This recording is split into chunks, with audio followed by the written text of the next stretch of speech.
Alright, can you guess what we're doing today? Something's missing up here.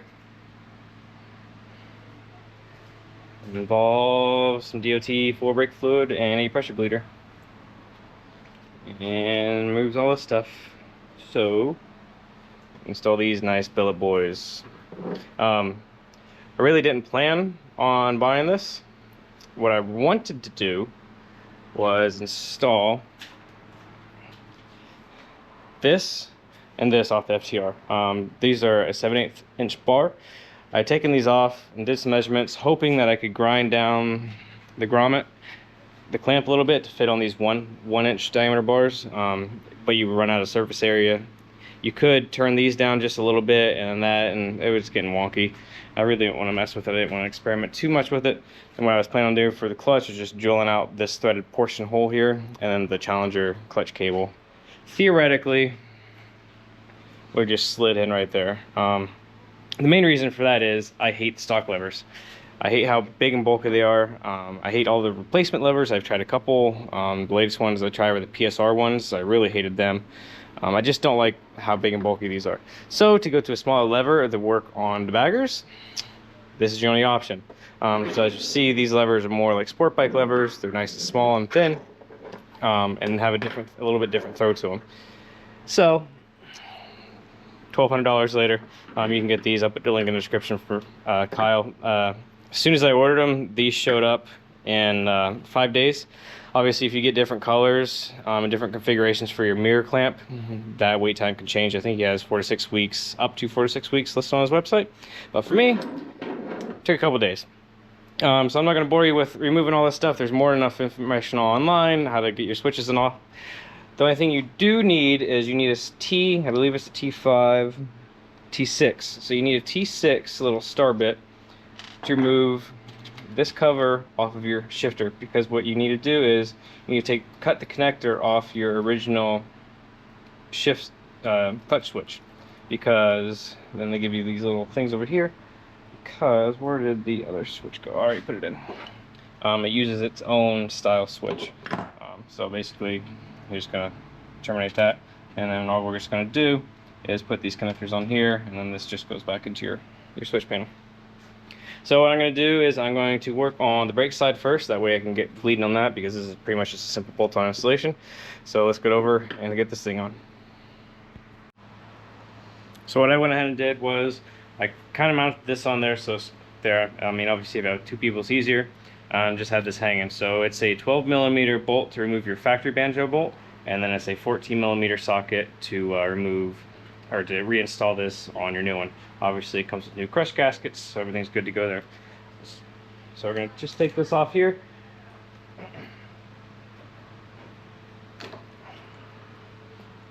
Obviously you don't want brake fluid on your bike. Put a rag down. You will get some brake fluid coming out. Any brake fluid you do get on your paint, it should just wipe off.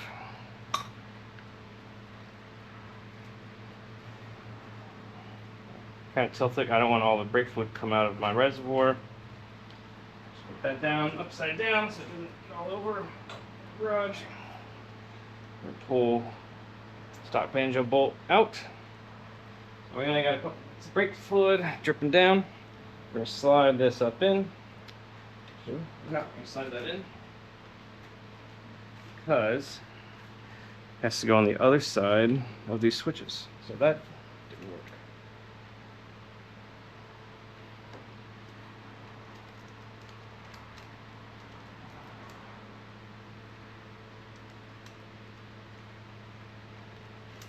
Here. We're going to slide it on the inboard side of the switch. Switch connectors. These things are crazy light, by the way.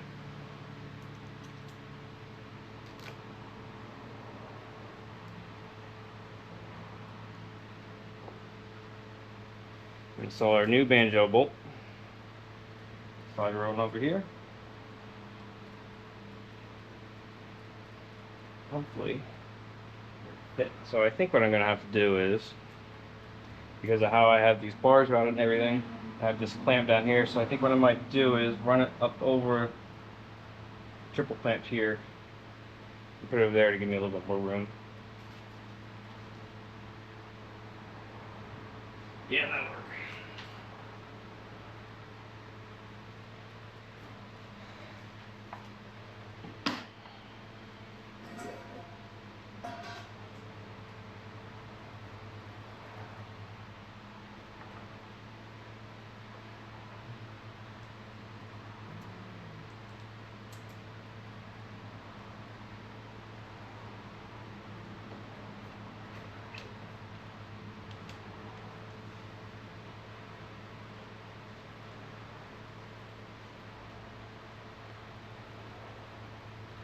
There.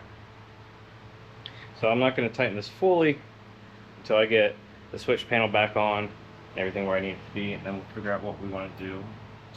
This clamp and this brake line. So sorry if I'm not being as detailed as I normally am in videos. It's freaking 110% humidity and 100 degrees in here, and I just have that little fan up there going because I don't want to have another big fan in the background going where you can't hear me. So I got this back installed, so I just left this loose, didn't tighten this yet. I got my switch panel installed where it needs to be. And then I got this kind of situated where it needs to be so the banjo bolt isn't hitting the switch panel here. I have it level now. I'll adjust it where I want it after we do the fluid. And then we'll put the cap on, then we'll adjust it. For the brake line, have it running down here, and then have this hole. So all your barnstorm kits will come with this hole here. That was just a factory clamp that I had. I just bolted it right back there. The issue came, see, it's kind of hard to see. Let me get a light. See down there, you have your two brake lines. So this is the line here that goes up to your top, and the other line is the one that goes from your ABS pump down to your bottom. So those two were zip tied together at that junction. So what I did was I popped the zip tie off. It allowed this line to come back up, and I just put another zip tie on it just to secure that single line. See if you can see it a little better down here. So as you can see, it just hoops up a little before that. So I didn't have to modify or do anything, just cut a zip tie, re-zip tie, and then as you can see, we have full movement and no binding either way. So we shall move on to the clutch side. For the clutch, what you will need to do is, it's not supplied, you'll need to use a little bit of wire and add about 2-3 inches of wire to your OEM harness, just to make this a little bit longer. And then you'll crimp your two little ends on there for your switch and solder the joints, obviously. So I like to use solder instead of splice connectors, mainly because it keeps this harness nice and tight and small to go up in there, under there. So let's throw this on. So clutch side is done now. There really wasn't anything special. I am a little OCD, so what I did do was I took some black heat shrink and put them over the red connectors. Make sure they stay nice and tight where they are.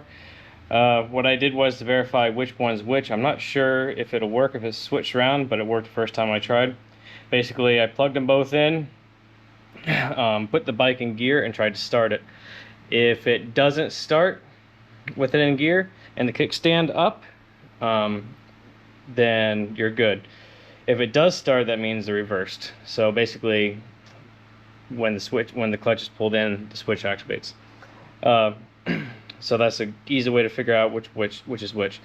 Some bikes, I don't know if this one is with this all its finicky electronics, you don't have to always run this. Basically what you do is you take the two connectors, wire them together. When I was trying the stunt lever on my other FTR, it didn't have the provisions for a switch, so basically I just jumped the two switches, so it acted like the switch was always engaged. The only issue with that is it will start in gear and it can possibly roll off the kickstand. You just have to be mindful of it. I might actually do that to this down the road, because I don't know how I feel about how that looks. But either way, it's there. What I will be doing, I can guarantee you, is cutting this lever. I like to two-finger everything, so whenever you pull it in, basically I'm just going to cut it right here, so that I'll be able to fully pull the lever in while keeping these two fingers on the grip. I do it with all my bikes. My wife even likes it. It's just a thing I like to do. The brake lever I think will be fine with how it is, obviously, because you're not going to pull it in. It should never hit your knuckles whenever you're pulling this in. So to get the cable situated, obviously what you want to do is plug this in first, plugs in your switch housing, get all this where you want it right first, and then deal with this. And then when this is off the bars, don't have it clamped in, your cable can kind of loop around and just go in there nice and easy. This end shoves in there. What you want to do is, down here, if we can get the camera down there,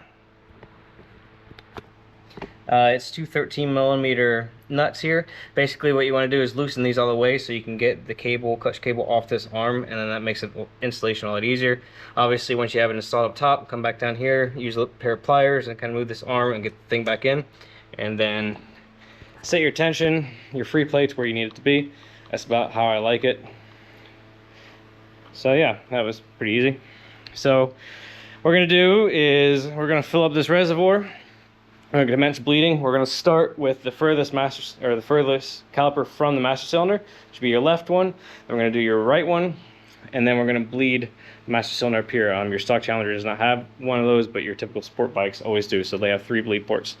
I will link a description in the video. I'm not going to bore you with me doing it. A nice Revzilla video that's idiot proof and shows you exactly what to do and how to do it with these dual caliper systems. Being that this is an ABS bike, you don't have to do anything special with this ABS system. And also this bike is 2 years old now, and I like to flush my fluid out every 2 years, so it's a perfect chance to upgrade your brakes and flush my fluid. And make sure you use .4 fluid only, don't use anything else. There we have it. So it took me maybe an hour and a half, 2 hours start to finish, including removing the old stuff. But the brake feels very good. What I'm going to do is I'm going to go for a little ride, cycle a little bit, see how she feels. And then what I'll do is when I come home, I'll take a zip tie and zip tie this all the way, pump it a bunch and zip tie this, and then it'll just naturally self bleed. The air will come to the top, whatever's left.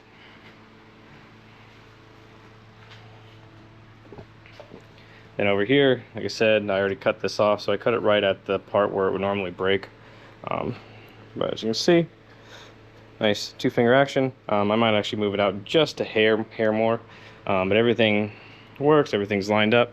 I got everything adjusted height-wise where I want them for my hands. Yeah, everything's nice and clean. I'm very pleased with it. Obviously, since I have this bar and mirror that I put on, I don't need the clips with the mirrors, or the part with the mirrors. You can buy different ones that are offset. So if you have taller bars, you can get ones where the mirror goes up underneath, or however you want it. But nice clean look for my particular setup. If you already have the Barnstorm kit, you know you need these to run the stock stuff from SBC. I'll keep these because most likely when I sell the bike, I'll put all the stock stuff back on it. But let's go for a little rip and see how she feels. There we go, went for a little ride around the block. Usual, it's gonna storm, so couldn't play that much, but I am much happier with these levers than the PSRs or the shorties or anything else I've tried. Like I said, feels just like a sport bike lever. The brakes, I think what I'm going to do, like I said, I'll keep this zip tight overnight and see how she feels. It is just a little spongy. There might be some residual air still left in there, so I'll try that, see how it feels. If not, I'll just bleed them again. It's not a big deal. But I am pretty happy with it. Like I said, the stock master cylinder by no means was bad on this bike. It's just there was no good lever selection that I couldn't find one that worked for me. I don't think I'm going to be switching to the Beringer front and rear calipers, mainly because I just bought that matching rear caliper. These Brembos work great for me, especially with these oversized SMT rotors. So I'm happy there, and I'm really happy up here. They have my cockpit set up exactly how I want it, with nice clean routing. Everything's good to go. As for next mods, who knows? I'm going to stop saying that I'm done because, as you can see, this is spiraling more and more every month. So thanks for watching, guys.